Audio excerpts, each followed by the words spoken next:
বসন্ত মানেই তো রঙের উৎসব, কিন্তু কংক্রিটের শহরে কি আমরা সেই আসল বসন্তের দেখা পাই?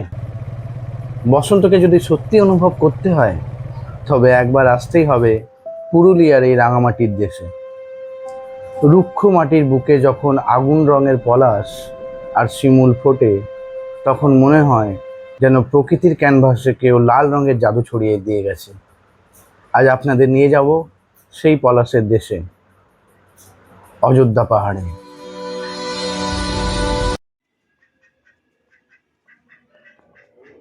সকাল সকাল প্রাতরাশ সেরে আমরা বেরিয়ে পড়লাম অযোধ্যা পাহাড়ের দিকে।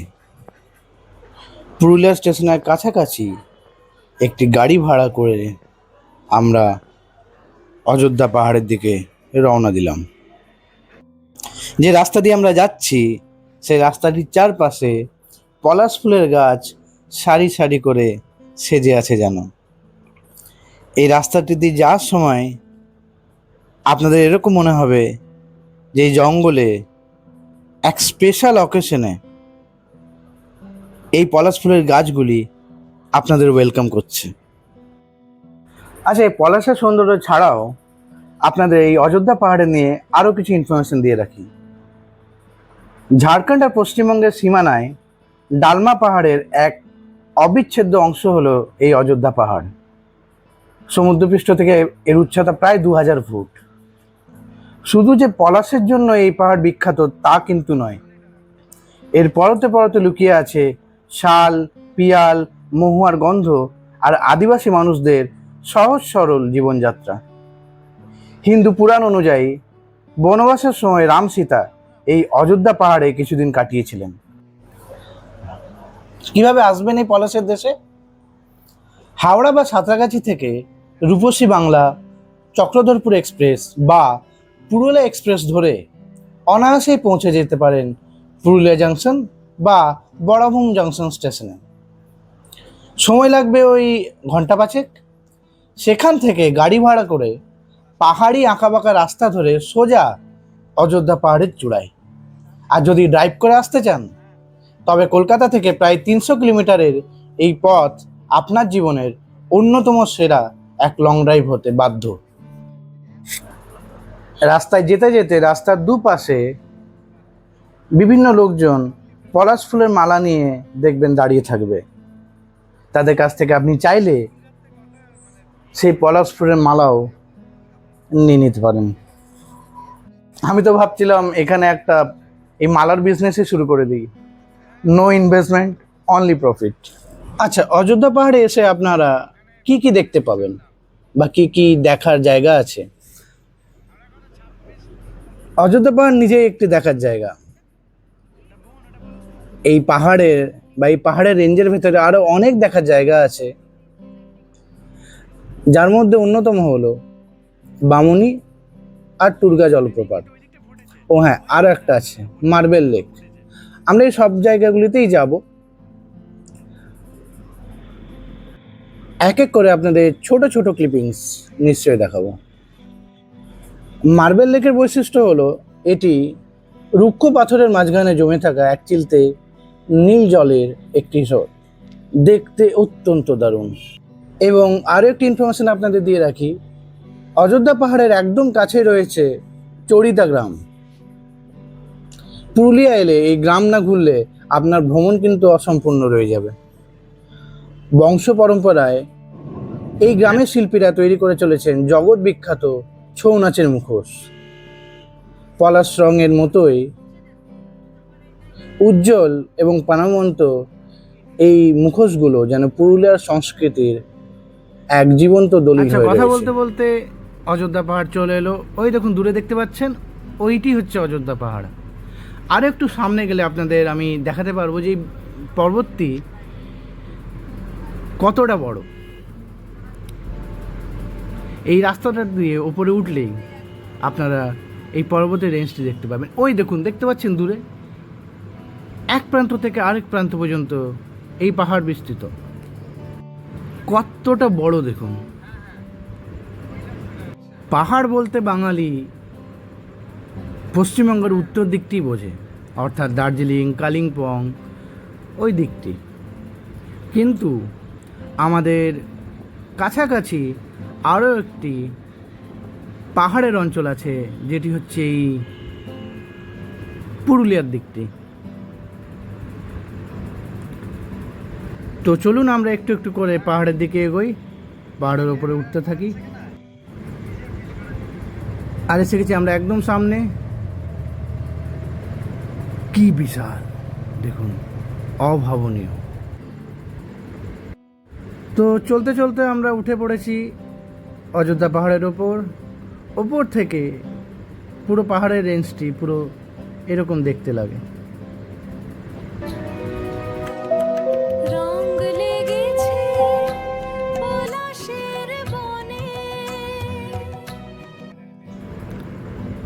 তো আমরা আরও উপরের দিকে উঠতে শুরু করেছি। আমরা যাব একদম চূড়োয়, এই পাহাড়ের চূড়োতে।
এই পাহাড়ের পরতে পরতে শুধু যে প্রাকৃতিক সৌন্দর্য লুকিয়ে আছে তা কিন্তু নয়, ইনফ্যাক্ট এখানে লুকিয়ে আছে হাজার বছরের পুরনো উপাখ্যান। এই অযোধ্যা পাহাড়ের শিকড় জড়িয়ে আছে মহাকাব্য রামায়ণের সাথে। এখানে একটি জায়গা আছে সীতাকুণ্ড। স্থানীয় লোককথা অনুযায়ী বনবাসের সময় প্রভু রামচন্দ্র এবং মাতা সীতা এই পাহাড়ে কিছুকাল বিশ্রাম নিয়েছিলেন। তৃষ্ণার্ত সীতার তেষ্টা মেটাতে রামচন্দ্র তার ধনুকের তীর দিয়ে মাটি ভেদ করেন, আর সেখান থেকে নাকি বেরিয়ে আসে এই সুপেয় জলের ধারা। আশ্চর্যের বিষয় হলো এই কুণ্ডের জল কখনো শুকোয় না। রামায়ণের সাথে রিলেটেড এখানে আরেকটি জায়গা আছে, রাম মন্দির। সীতাকুণ্ড থেকে একটু এগোলেই পাহাড়ের চূড়োয় অবস্থিত এই রাম মন্দির। খুব বেশি আড়ম্বর নেই, কিন্তু অদ্ভুত একটা শান্তি আছে। রাম, সীতা, লক্ষ্মণ এবং হনুমানজির পূজা হয় এখানে।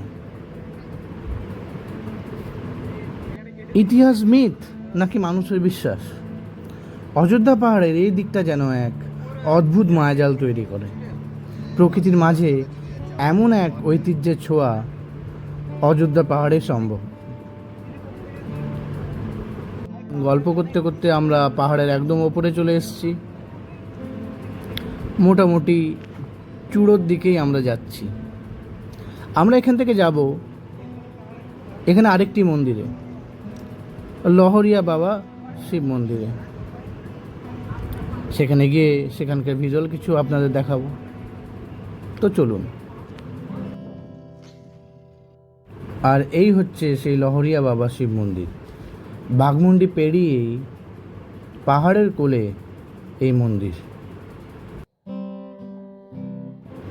আর এই হচ্ছে সেই মার্বেল লেক। আর এই হচ্ছে পুরুলিয়ার সেই বিখ্যাত পলাশ। সঙ্গে করে কিছু পলাশ ফুল এবং পলাশ ফুলের মালা নিয়ে আমরা এবার ফেরার পথে অগ্রসর হলাম। তবে ফিরতে ফিরতেও কিন্তু আমরা এই পাহাড়ের সৌন্দর্যকে উপভোগ করার সুযোগ পাই।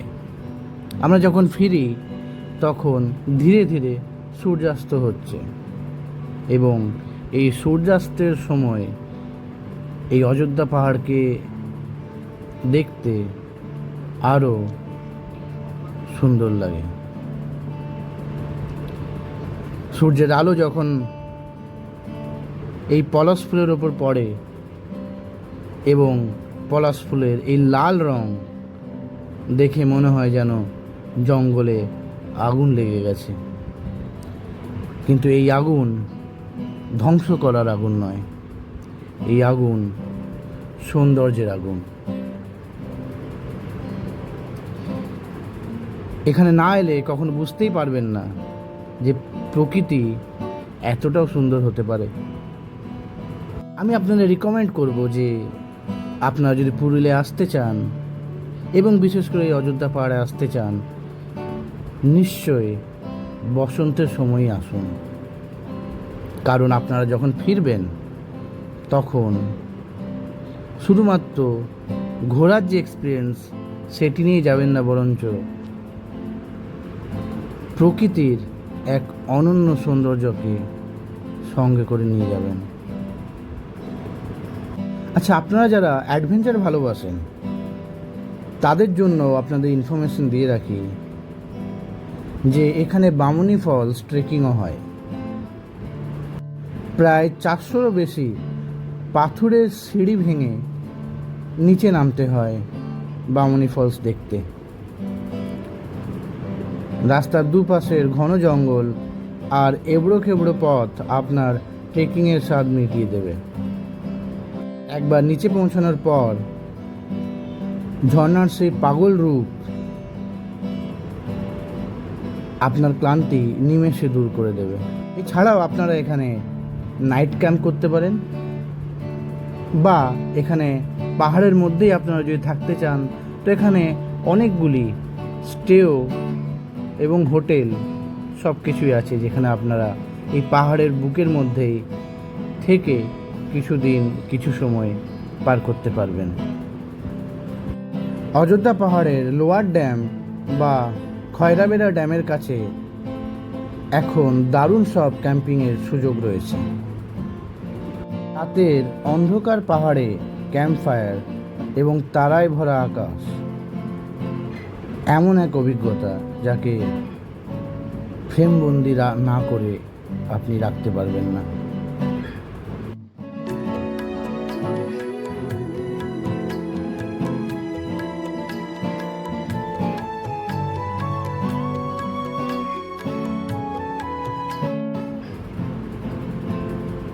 সন্ধে হয়ে এসছে, চলুন এবার আপনাদের দেখায় পাহাড়ের থেকে সূর্যাস্তের সেই অভাবনীয় সৌন্দর্যটি।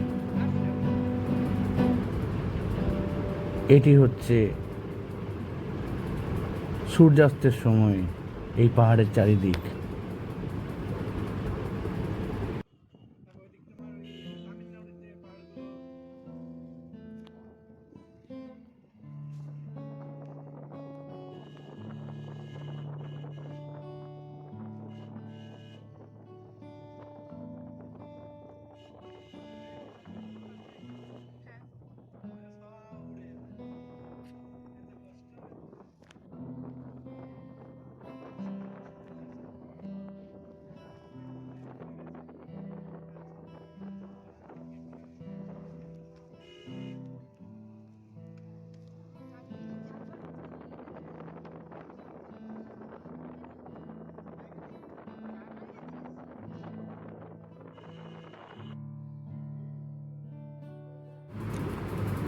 দিন ফুরোয়, সূর্যাস্তের সোনালি আলোয় পলাশের লাল রং আরও একটু গাঢ় হয়ে ওঠে। এক বুক বিশুদ্ধ বাতাস, পলাশের মিষ্টি গন্ধ আর এক রাস লাল নীল স্মৃতি নিয়ে ফিরে চলা আবার সেই চীনা শহরের দিকে। পুরুলিয়ার এই বসন্ত হয়তো ক্যালেন্ডারে পাতা উল্টে একদিন শেষ হয়ে যাবে, কিন্তু অযোধ্যা পাহাড়ের এই পলাশে ঘেরা লাল পথ, এই সূর্যাস্ত আমাদের স্মৃতিতে থেকে যাবে চিরকাল। ভিডিওটি ভালো লাগলে লাইক ও সাবস্ক্রাইব অবশ্যই করে পাশে থাকবেন। দেখা হবে পরের কোনো এক যাত্রায়। ততদিনের জন্য ভালো থাকবেন এবং ঘুরতে থাকবেন।